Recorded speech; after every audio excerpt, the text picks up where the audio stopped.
Stagville Plantation in Durham, North Carolina was one of the largest plantations in the South. 900 Africans were enslaved here across 30,000 acres of land.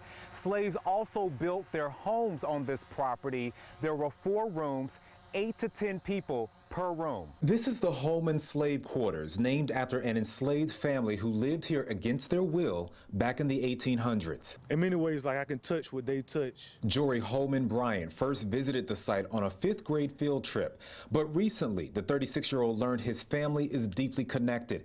His great-great-grandfather, Willie Holman, and other relatives were born here into slavery. I feel angered, I feel saddened, I have a sense of pride around knowing where they're from, and I feel loved as well. Stagville Plantation dates back to the 1700s as a wheat, corn, rye, and textile farm. Khadijah McNair is a curator of this historic site. She says black slaves were beaten regularly and even raped. One of those survivors was Mary Walker, a mixed-race slave. She writes letters after she is freed, and she alludes to sexual violence and being a victim of sexual violence in her letters. McNair says although the story is heartbreaking, what keeps her going is sharing the resilience of these slave families.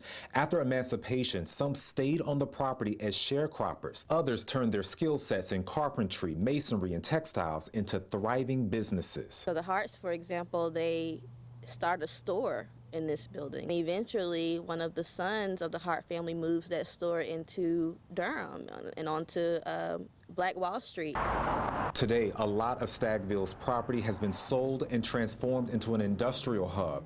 160 acres remain to tell the story of the enslaved, the struggle, and triumph. In Durham, Tim Pulliam, ABC 11, Eyewitness News.